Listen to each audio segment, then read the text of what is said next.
Insurance isn't one size fits all, and shopping for it shouldn't feel like squeezing into something that just doesn't fit.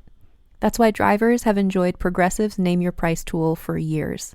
With the Name Your Price tool, you tell them what you want to pay, and they show you options that fit your budget.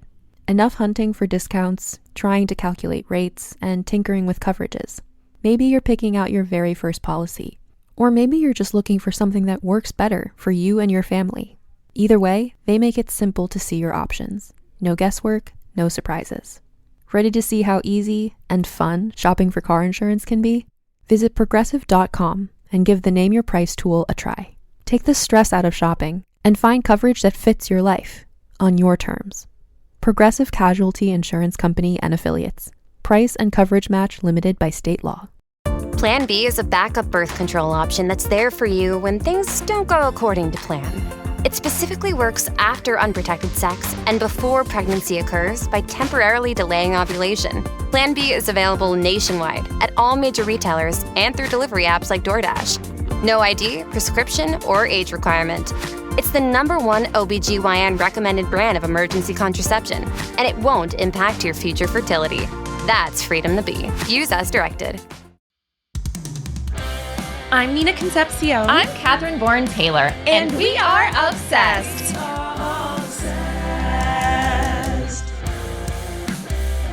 Obsessed is a comedy podcast about your hyperfixations, the ones that keep you up at night, hijack your group chats, or send you down a rabbit hole. Each episode, we deep dive and unpack the niche interests you just can't get your mind off of. No obsession is too weird when you're among friends. Hello. Hello. Oh, it's good to be back. It is. It's always nice. I know. Before we clicked record, we were like scheming.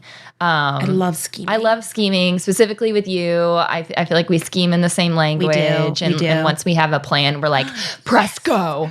Scheming Launch. is so fun because it really like makes me feel very productive. I love scheming. I love it because I don't want to be a passive participant in my own life. I don't either. You got to scheme. You got to scheme, and I don't know. I feel like it activates like imagination muscle. Except That's the thing. The cool thing is that like now we are adults and we are able to like act on the like, what if we like built a treehouse and then we spied on the neighborhood from that treehouse? Like we can act on that if we want to. Yes, we can. We can actually make decisions for ourselves. Right, and it's not scheming, it's planning. It's planning. When you're an adult, it's not scheming, it's planning. But scheming is fun to say. I do love a scheme. We love a scheme. I love a scheme. Oh my gosh. So, Catherine, what are you obsessed with this week? Oh my God. This is beginning stages. But I love being here for a beginning stage. I recently found a new K-pop group. And when I say new, they are actually not new at all. They like predate BTS.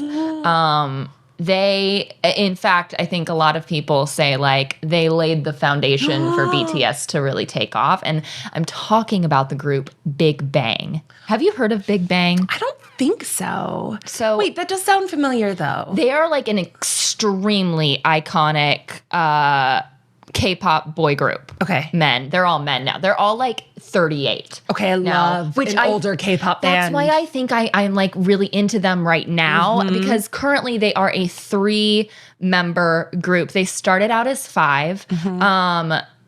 In like, I think they dropped their first song in like 2004 or something. Whoa. That could be super wrong. But we're talking like, these are like the ancient texts, basically.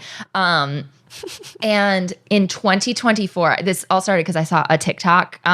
It always starts with a TikTok. Yeah, so I'm like scrolling through and it always starts with a TikTok. An edit. It always starts with some kind of edit. Well, this is super relevant actually to our theme today, where it's like fandom in the age of social media is actually so interesting, and it's like liquid fire. So anyway, I was scrolling and it was a clip from the 2024 Mama Music Awards, and that's like a huge like Asian music award show. Okay. And they like, I guess one of the members was planned to like G-Dragon, his name is G-Dragon.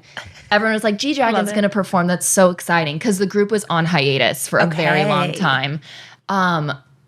They start playing like the opening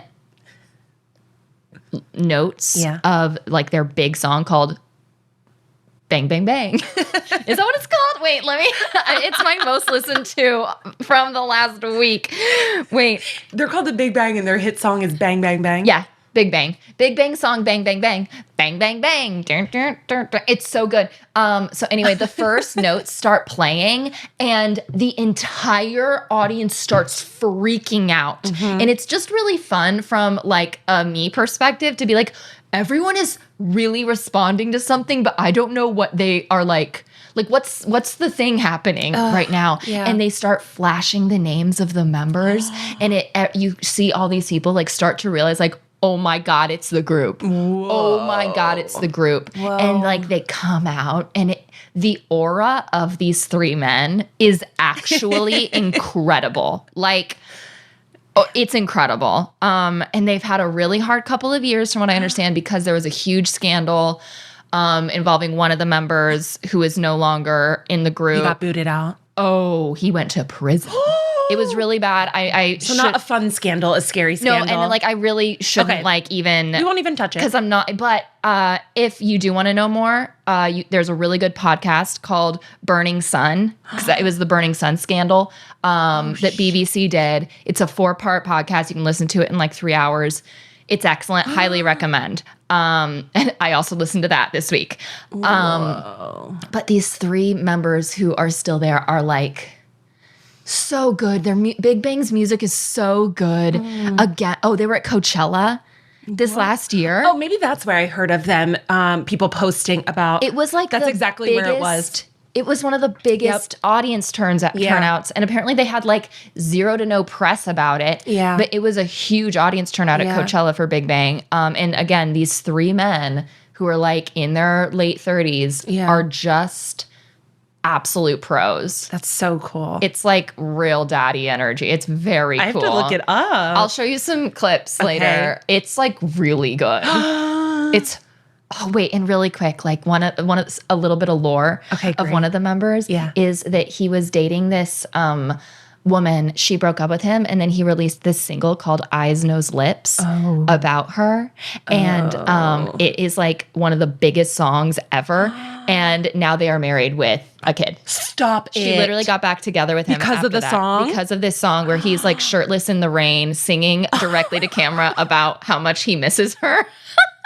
That'll get you. Isn't that incredible? If you go on YouTube or TikTok and you like look at this crowd. And everyone recognizes this song. Look at the way like I get chills. I'm getting chills. I'll just play it until they come out because it's so epic. So this is the TikTok that came up for you. Yeah, the 2024. See, and everyone's just like, holy shit. Is this in Korea? Yeah. I just love seeing people freak out about stuff.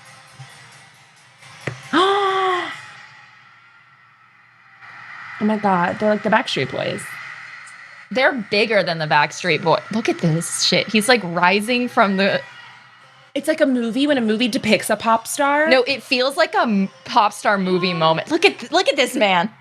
That is incredible. It's actually amazing. Thank you for letting me talk about that for a second. Oh my God, duh. Wow. We'll have to edit some of that for brevity. Yes. No, but I thank you so much for letting me share that. Yes. Oh, it just gave me chills. I love that video. Hell yeah. What are you obsessed with? I am obsessed with the woman who's rowing to Hawaii. Kelsey? Yes. I just think it's crazy when stuff like that happens. And she's close now. She's like 140. Her ETA is 11 p.m. on July 3rd. That's weather tomorrow. permitting. Yes. And I love that it feels like we're all watching her and like all with her. Explain what she's doing to the folks who don't know what this is. She's rowing. Mm-hmm. She wants to be the first American woman to row from the West Coast to Hawaii. Yeah. And this is like day 44 or something. I just like can't. This is my nightmare. I would never do this. I would never do this. And I really admire. It's crazy. Someone who can do that. She seems so chill. She's just like talking about it. She like, whenever she jumps in the water, people freak out. And she tethers herself to the boat. It's scary. It's scary. Really insane. And the water where she is right now is so blue because it's so deep. Like at one point, people were saying like the water is that blue because there's no bottom reflecting. Like it's just beyond deep at this point. You might as well be in outer space. Yeah, exactly. I really feel that deep sea is basically 1-to-1 of outer space. It's very scary. But today, so now she's getting closer to land, and a little bird, her little friend, was like on the line with her last night. Did you also see how the Coast Guard ship came and sang her happy birthday? Yeah, it was really cute. That's amazing. But I think nighttime would be so scary. Nighttime when you're alone. But she said that's when she gets her best rowing because it's not hot. Yeah. So she gets the most mileage. God, that's incredible. I only just followed her because she would pop up and it would give me anxiety. And then because I watched her for like 10 seconds, it just kept popping up. And I was like, okay, now I'm in. Now I'm invested. I'm going to follow her. And I can't wait till she gets on land. I can't wait to, honestly, I wonder if you can watch it live. I know. I think there has to be a live. There's got to be a live feed. It's a huge deal. She has like over 1 million followers. She's raising money for some wonderful cause. I forget. But I just love when it's like this thing that we're all collectively watching. I guess that's why people love the World Cup. I'm not really watching the World Cup at all, but it's so cool. It really is special. I was in, I go to therapy in Echo Park. Oh, cool. And I parked like an hour early because I was just East Side anyway. Yeah. And I could hear the U.S. soccer game being played. And I like rounded the corner and it was like Echo Park Lake. Oh, yeah, I saw your Instagram story. And there was it was like hundreds and hundreds of people watching it. So I just like stood there for a while and like joined in. It's really cool. And I high-fived strangers when a goal was made. And I was like, this is awesome. I love it. I love this for us right now. So fun.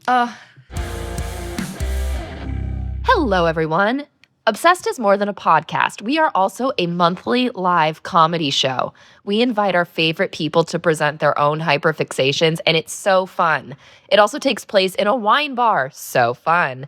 We're at Nico's in Atwater Village, Los Angeles, and have shows coming up on Monday, July 20th, Monday, August 24th, and Monday, September 21st. See you there.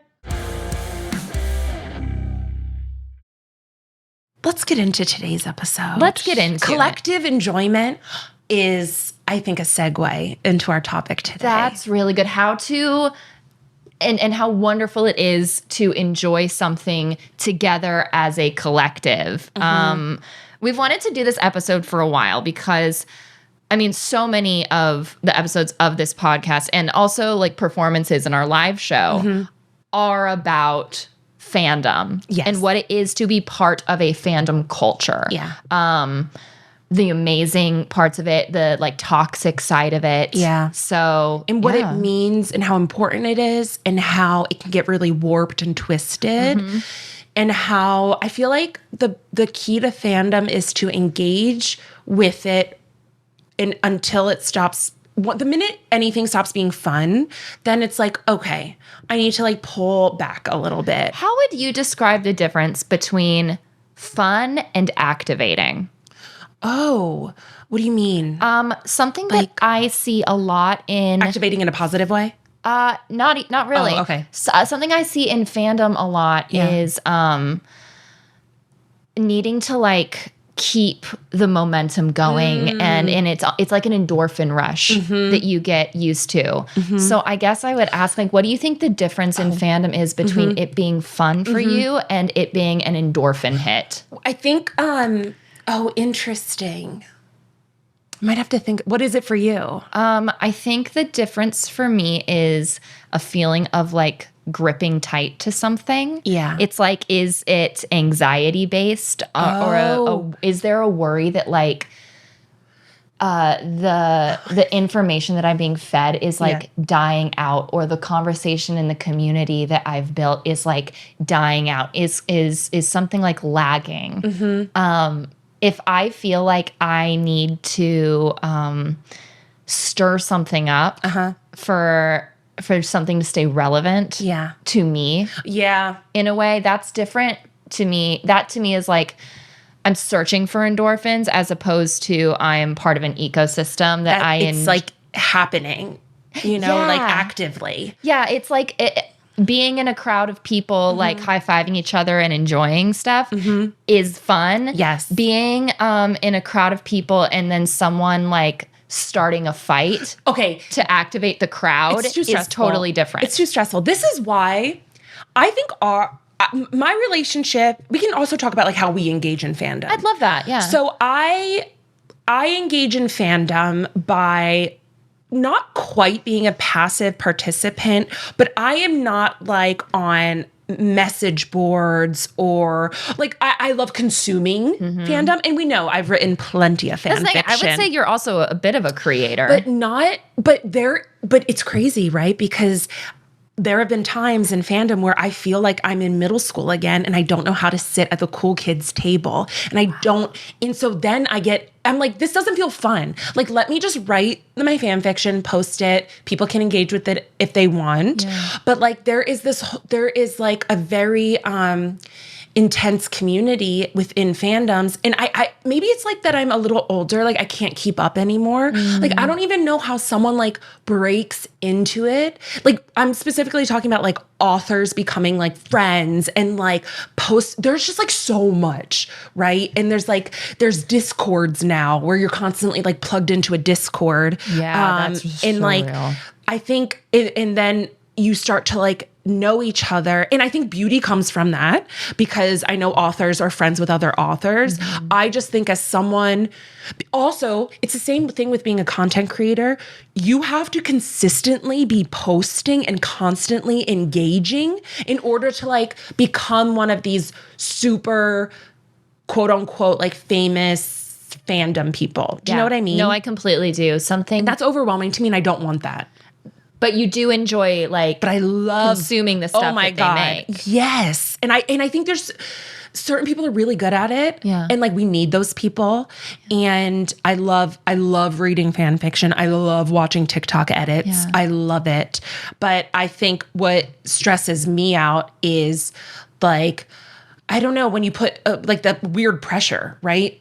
On your shoulders. Yeah. When you think like I'm not a true fan and I don't have a place in this fandom community unless I am making this a part-time job for myself, or unless I am like getting a certain amount of likes and hits. And that's the thing. People get really stressed. I feel really bad because it's like there's some amazing writing and art in these fandom spaces. And I'm like, I know it sucks because they've written about it on Tumblr and stuff, how it just like can be such a bummer to like pour your heart into something and it just not like blow up. It's also like, it is so similar to like, I think other mediums where it's like, it's just chance that something like goes viral in the fandom space sometimes. Well, and not to sound like an old timer, but like it used to not be that way. No. This is a very new thing. And when we're talking about like, the culture of fandom has really shifted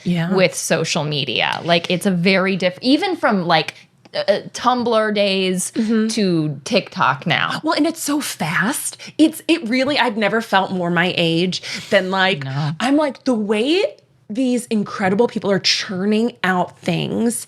And I just like, I love consuming it. I do love being a part of it in the sense of like, I'll comment on an author's story and because I'll write here and there, but it's really an intense community at times. And I think you can get burnt out, Yeah.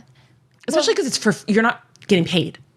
You know, like these authors are like working so hard. They're working so hard. These editors are working so hard. So I imagine they can get burnt out, I would certainly imagine. And okay, so how do I engage in fandom?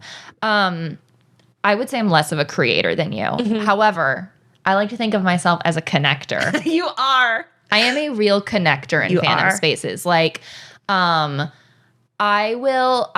practice consistency and cheerleading. Like, I love that. That's really kind of how I show up. And you need that in fandom spaces. You really do. Like, I really enjoy feeling like I'm like an early to the table person and being like, I just want you to know I see the work you're doing. I see the high quality stuff you are churning out, and I want you to know that I'm here for it. Wait, I'm laughing because I forgot to tell you that I was reading a fanfic and I saw your comment on it. Wait, that is. But I didn't want to engage because then you'd know. You're the only person I would ever tell my pen name to. And we are finding each other in these streets. I saw Catherine's comment and I knew it was her, and I'm not going to say why because I don't want to dox you. But I was just like, I should reply to this. And be like, this is like when I went to send you a Kingdon edit, and then I went to the comments. I was like, oh no! And I literally found a comment that I liked and was about to send it to you, and then I saw that the username was yours. Isn't it fun to be part of it? This is like the fun part is when you've got like some friendships, some connectors, people you can be like engaging with on like sharing recommendations. Some of the coolest like online friendships I have actually come out of fandom spaces, and this feeling of like, oh my God, I'm not alone. No, and they're real friendships and they're real connections. Yeah. And I think I think like talking about the beautiful, positive parts of fandom, it's the community, the feeling of like, I'm not alone in this, and I'm not a freak because I'm so obsessed over this. Yeah. You know, like there's other people like me who just want to live all in this fandom. And like the collective moments of excitement when like something new comes. Like in the pit, the ambulance scene between Kingdon and Frank, like, or Kingdon and Frank, Mel and Frank. Like that was such a fun moment for Kingdon shippers. Exactly. Or like I'm thinking about when I was in like the Star Wars Reylo fandom. Oh my gosh. When the screen grabs from episode 8 of them fighting side by side started coming out. It was like such a collective moment of like, oh my God, we were right. It's happening. Yeah. Guys, I think it's happening. Yeah. Like, and that was, I really actually felt incredibly connected to everyone in that moment. It was that like US soccer, the whole field is like high-fiving each other. It's so fun. It really is special. It makes you feel less alone. Yeah. I really love it. I do too. I'm always going to be a fandom defender. Yeah. Like through it all. I'm like, because it's done so much for me in my life, and it's taught me how to write really well. It's like taught me, I don't know, story structure in a lot of ways. Oh, huge. And I just think I will always defend fandom, and I will always look for the good in it before like shitting on anything about it, you know? Yes, I want to comment on. Let's put a pin in that. Okay. I want to defend it before shitting on it. Yes. Let's put a pin on that. But I do want to know that I want to know what is one of the coolest things that has come out of your life through fandom. One of the coolest things that has come out of fandom for me. Or a really cool experience you have. You can even share a story of like something that happened because of fandom. I think I've shared this before, but it meant so much to me I think it happened, I think I was in middle school. I've had a pen pal. I think I told you about this. Yeah. I had a pen pal. We met through Newsy Fanfiction, Chelsea in Canada, wherever you are. Chelsea Peterson, if you're listening. Chelsea girl. I even remember how to spell her last name. I remember you, Chelsea. I know. And she was so important to me. Like we would email our stories to each other and give feedback to each other. And then we lost contact because, as you know, with fandom, you go in and out of fandom.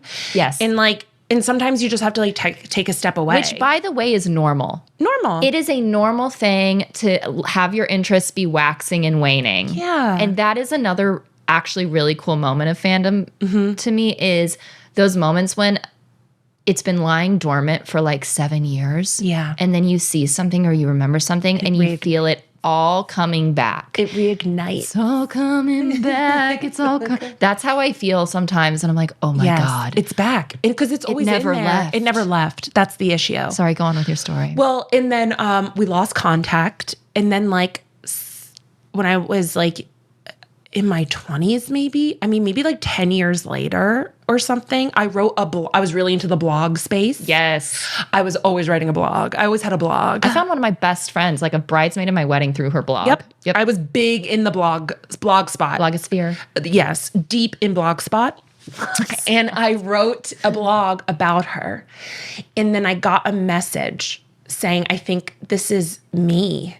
And so we reconnected briefly as like young adults, and then still lost contact. Because this was before, I must have been starting to pen pal her before I had a cell phone, before it was like, and this was my old Yahoo account, which was Sweet Catastrophe at 93, because that was the year River Phoenix died.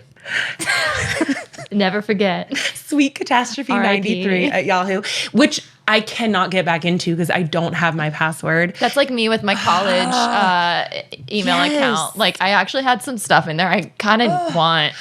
I would die to get back into that email just to like see the files that I had in there. God, it's like a sealed cave. Same with my Zanga. I can't find my Zanga anywhere. I can't get into my MySpace anymore. Yeah. And I actually would really love to get into my MySpace. Yeah. And I think that story, and I feel like you have similar things where I'm still like I just had breakfast not too long ago with a girl that I met through the Hermione fandom who's now been to our show. And like, I just like love that. And she's so cool. And what's crazy is how small, like this is the best thing that happens.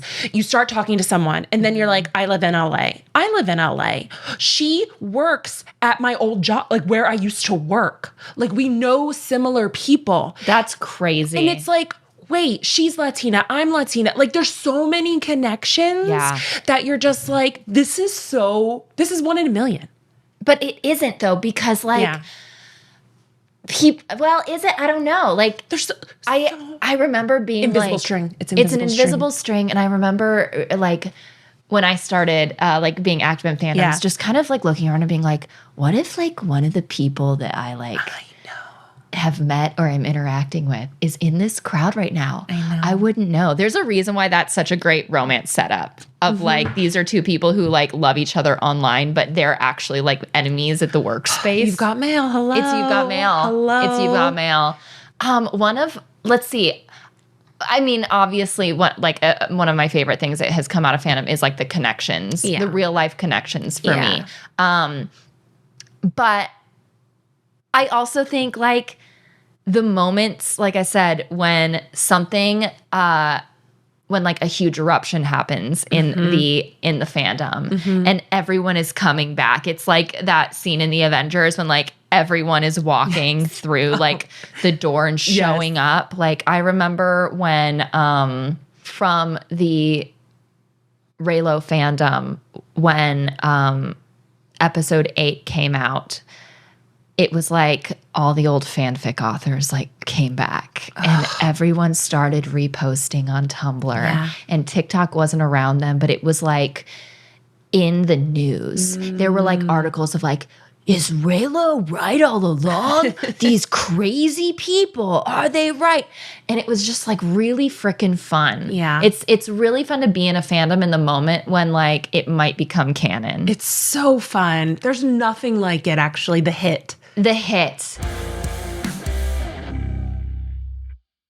Something I've noticed is specifically in like fandom in the age of the internet, which by the way, I think is really the only perspective we have because we are children of the internet. Exactly. There have been like fandom life way before that, but we weren't part of it.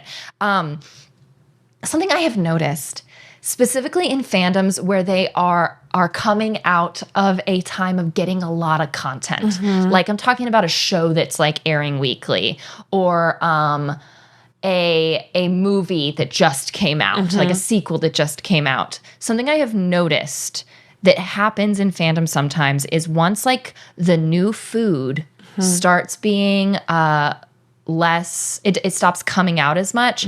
Sometimes like that's when drama happens in the fandom. It's when like call outs start happening, or like someone gets too weird towards an actor. The parasocial really pops out. The parasocial really kind of starts growing, and like self-cannibalizing happens. It's like once the fandom is used to a certain amount of content of getting fed, and then that dies down, which by the way is a normal thing. You cannot exist at a 100 all the time. Like no ecosystem can. Once that starts dying out, this feeling of scarcity happens. And my theory is that people in the fandom are so used to a certain endorphin hit.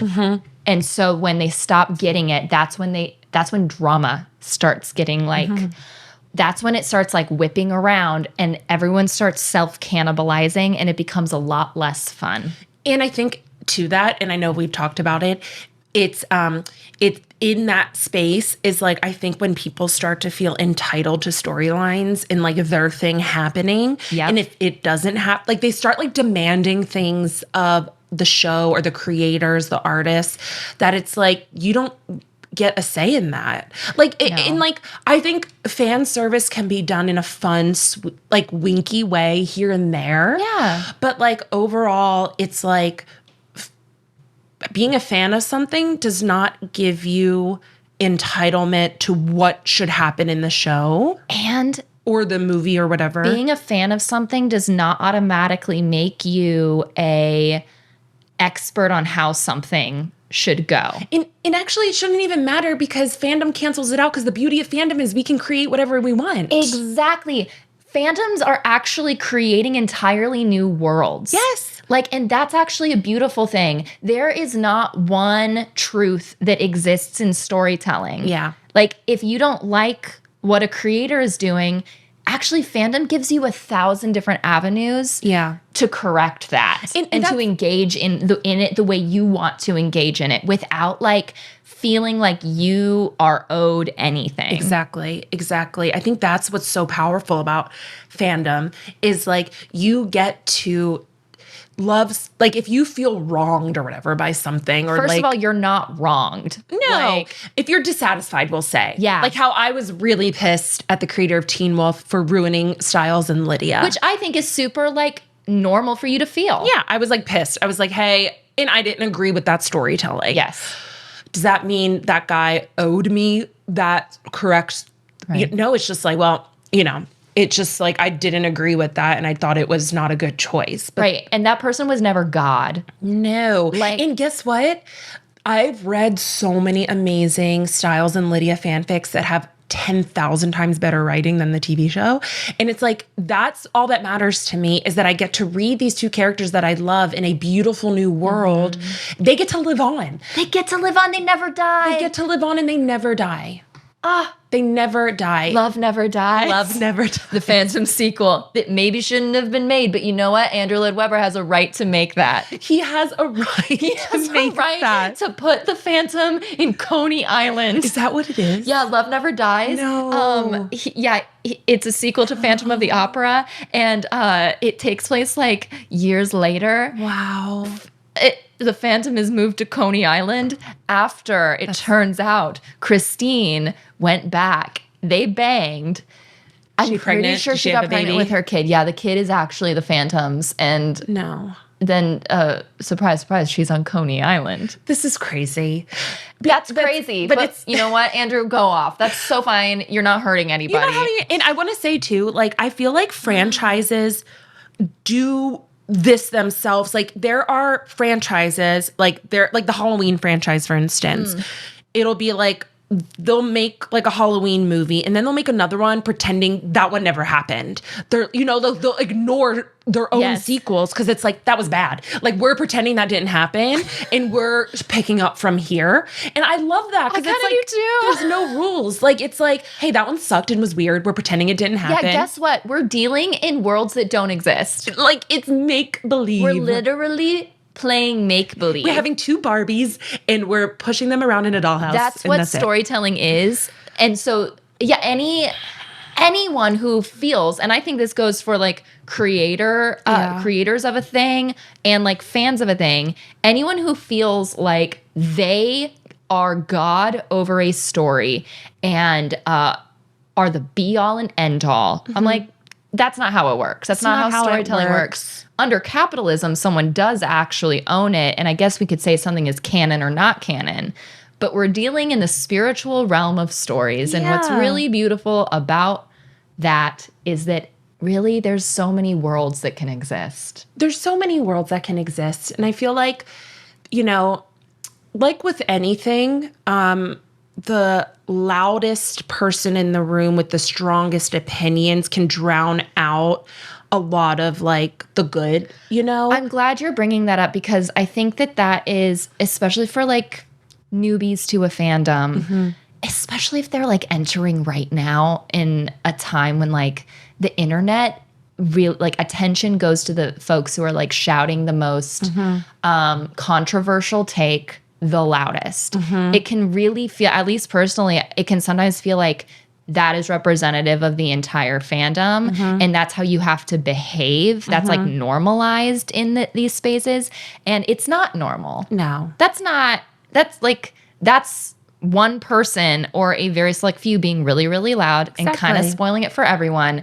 And you as a part of a fandom get to decide whether you want to get riled up over that or not. Exactly. I think like the older I get, you know, our relationship with fandom changes. And I think as actors and creatives ourselves, it's fun. It's a unique way to engage with fandom because I feel like we know like the other side of it completely in a sense. Yeah. And like and I'm able to now enjoy fandom on my terms the way I want to enjoy it. Like I will never, ever, ever stop reading fan fiction. And I love that about me. You know, it's like, I love that. It is such a useful tool, but I am no longer like really on Tumblr and like in those spaces and like, you know. Why is that? Because the negative things start to outweigh, like people are getting in like fights on there and like feuds and like. And let me ask you, okay, are these fandoms where they're not like getting a ton of content anymore? Like where do you see these feuds coming from? That's so interesting.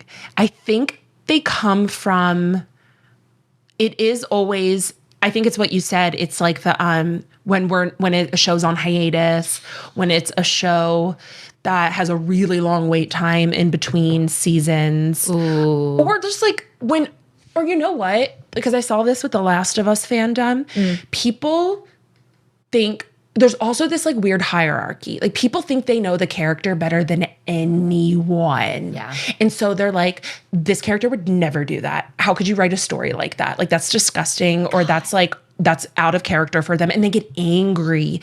And it's like, oh my God, calm down. You didn't create the character. Also, that character's not real. The character's not that real. That person actually doesn't exist. It doesn't exist. That person's not real. It's not real. They can't advocate for themselves to tell you what's real or not because they're not real. They don't exist. So I think I just had to like take a break from that. And really what it is the parasocial stuff with actors. Yeah. Because I feel very uncomfortable when it gets parasocial. And parasocial, the way we're talking about it, add to this if you want to, is when something from the character is projected onto the actor, when a relationship that the character is in is projected onto the actor and their relationships. It's weird. It's like it's like when people blur the lines between the actor and the character. When people start thinking that they know that actor better than anyone, when in fact you don't know them and they do not know you. At all. It's scary. So I just stay away from that. And like, yeah, like you feel like think of all my celebrity crushes. Like for instance, River Phoenix, who was dead by the time I was in love with him. Right. I was just like sick to my stomach that he was dead. Oh, well, okay. I don't know that that's I think it's okay to feel. Yeah. I'm not judge and jury here. I feel like it's okay to be like, how the things that happen to this person that I am watching from afar, I can have emotions about. That's a normal fan object of like the thing I am into relationship. Like if you don't have an emotional opinion about something, then like it's normal as a fan to have an emotional reaction to something. Yeah.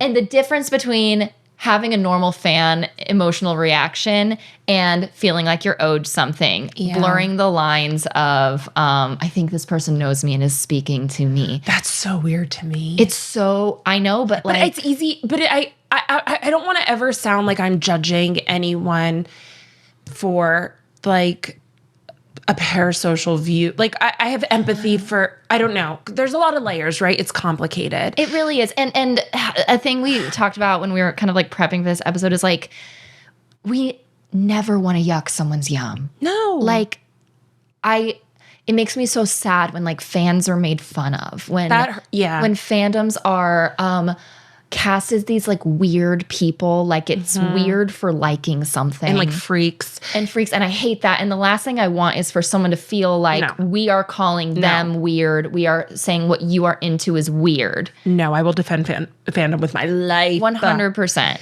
But I just think, in general, and this is just celebrity worship in general, though. This goes beyond fandom, right? You're so right. This is a different thing entirely. It's actually a different thing, I think. It's like celebrity worship, and which is extremely toxic to our society and like humanity. Yeah. And I think it also denies the humanity of, not to be a like celebrity apologist, but like it when you put someone on a pedestal, it actually is like denying them their humanity. Interesting. Yeah. Yeah. And I think celebrity worship is extremely scary and toxic in the world, especially in the world we're living in right now. And that is a separate issue than I think toxic fandom. Yeah. And I think at the end of the day, fandom rules. It's amazing. Fandom is an amazing thing. And it really, Oh my God, I just thought of my favorite freaking moment in fandom. Okay, tell me. This is a real example of how fandom can be a huge mover of like people and like create outcomes that are positive. Yeah. During the protests in 2020, this was in Dallas, like there was software being developed to like find protesters and like figure out who they are based on like facial recognition. K-pop fans were like, guys, actually no one knows how to like rally around a cause better than we do. They flooded this app and like rendered it useless. And it was basically like K-pop stans using their skills to essentially become vigilantes. Wow. Yeah. And that's another thing. People who have like been in a fandom for a while and it is sort of their like part-time job is like keeping this fandom, keeping the fire burning. Yes. They are organizers. They have organizer skills. They have the ability to contact a lot of people at once, send out a directive, and the fandom will know how to respond because that is what being part of a fandom is. It's like, guys, this is the move. Go. Yeah. I think that's incredible. Like, that is beautiful. Fandom in its like most pure, wonderful sense is a bunch of people who like love something. It's a culture that like there's sort of a hidden language within it. Yeah. And you're like speaking that hidden language. And that's like the best. Really cool. Yeah, it is. And like, it's like anything, certain people I think can bring negativity to any space. But like ultimately, like I think one of my missions in this life and in my career is to like destigmatize fandom and fan fiction.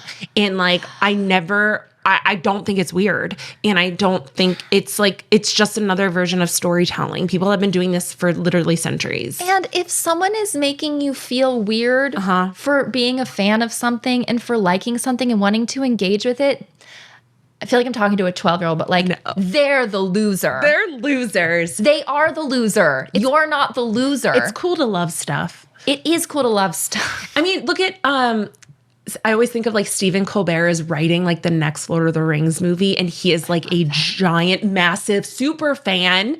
So look at that. I think of Chase Infinity, who is literally the it girl in the new ATEEZ music video. That's crazy. Just because she was like, I love ATEEZ. Yeah. This person is my bias. Yeah. I love them. I make K-pop dance covers. I have for years. It's great. It's really cool to like something. It is really cool to like something. And I think like I never want to be embarrassed by that, or like, you know, it's like I love fan fiction. I think it is the greatest thing. Yeah. It's so amazing. Very powerful. It's so powerful.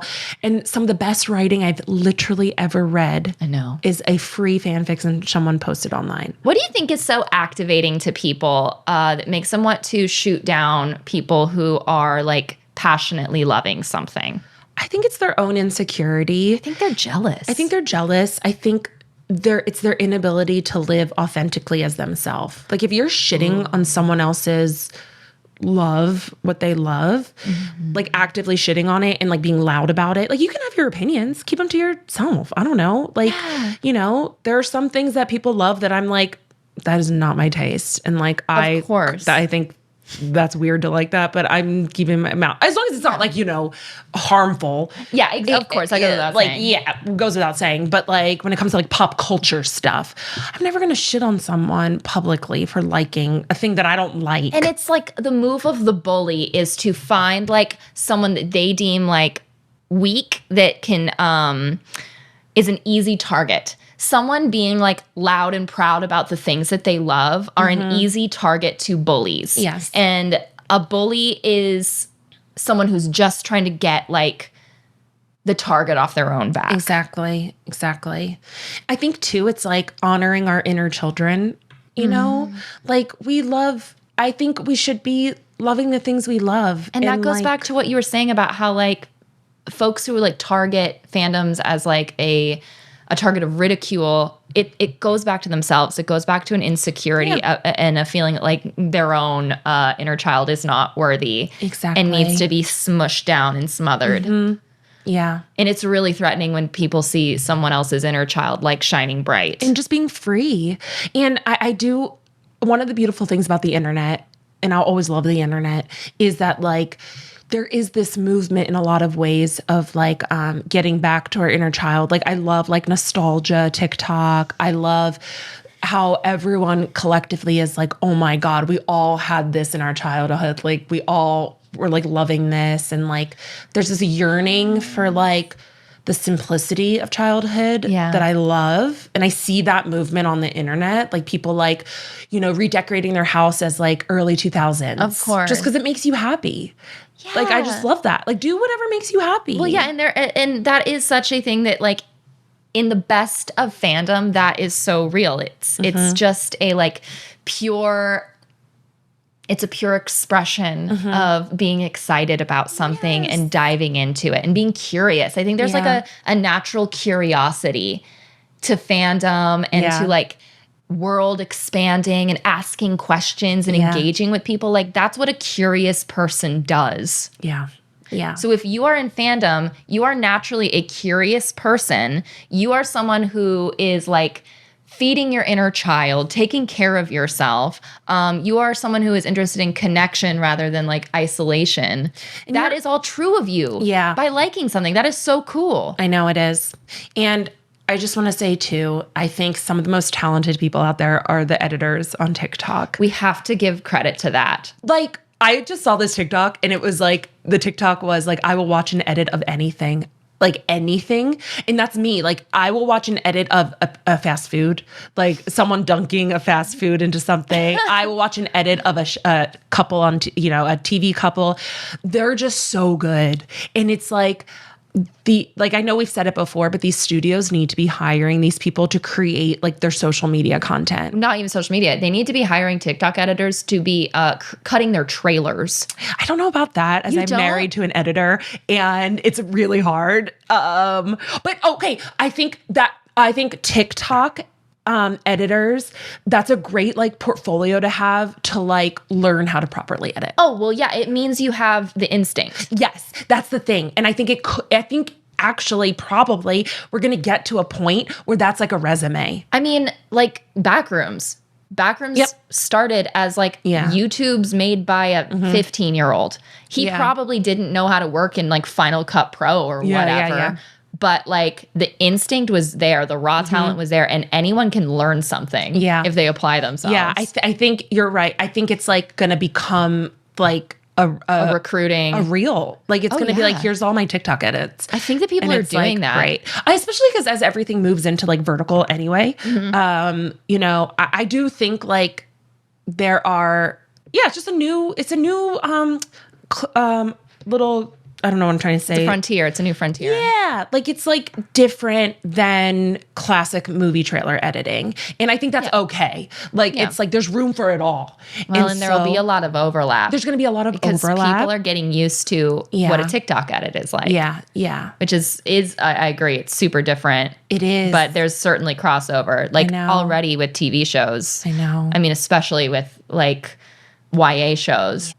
Was there anything else we wanted to say? Oh, I really think that our live show is another great example of like community building through fandom and an example of what it is to be in positive fandom spaces. Yeah. We have a live show in Los Angeles that is once a month, and we bring on 6 different people, mostly comedians, but we always have someone who's just like a fan of someone. Yeah. We have a normie who's just a fan of something. So cool. And everyone gets like 8 minutes to present on the thing that they love and just be like obsessed without shame. Yeah. And we're very committed to like building positive fandom spaces, making connections, the crazy connections that have happened through our show, where someone's like, oh my God, I was in those Tumblr streets.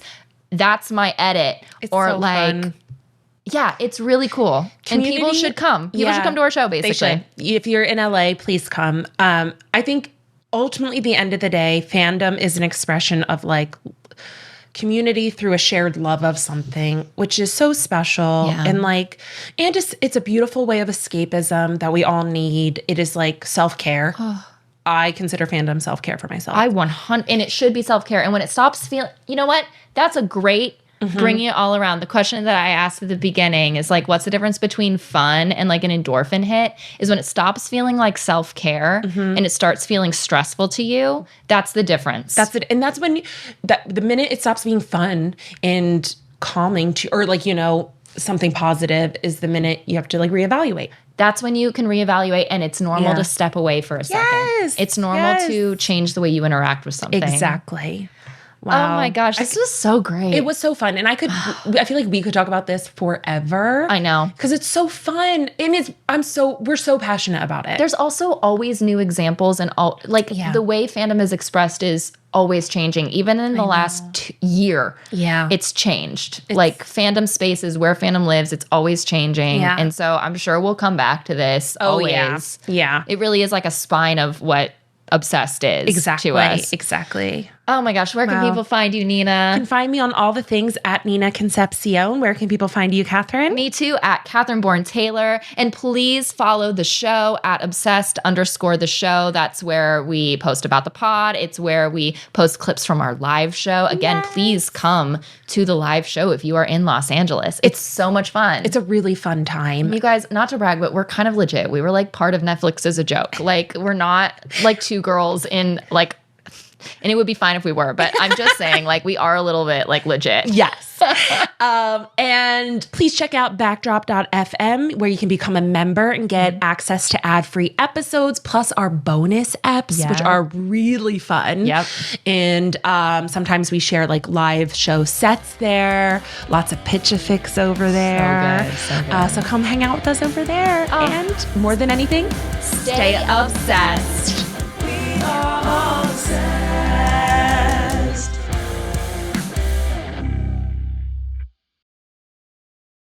There are a bunch of ways to prevent crime that no one is talking about, like how wind direction can make your community more violent or peaceful, and how GLP-1 meds could reduce felonies.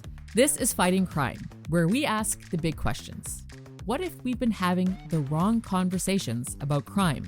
two policies, ban the box and clean slate, don't seem to be helping, even though they sounded like they should or they would.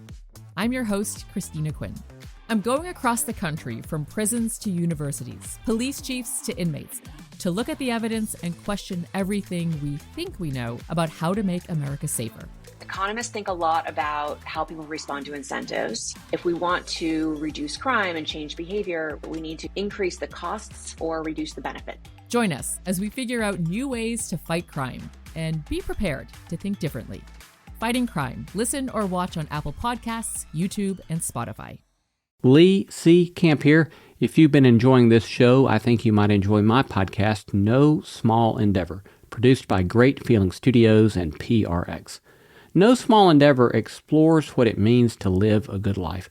We sit down with courageous, impassioned people like actor Martin Sheen or civil rights hero James Lawson to ask what it means to live a life worth living. Follow No Small Endeavor wherever you get your podcasts. Living a good life is no small endeavor, and we would love to help. Want more? Check out backdrop.fm for extended, ad-free episodes, extras, and more. Thanks for listening.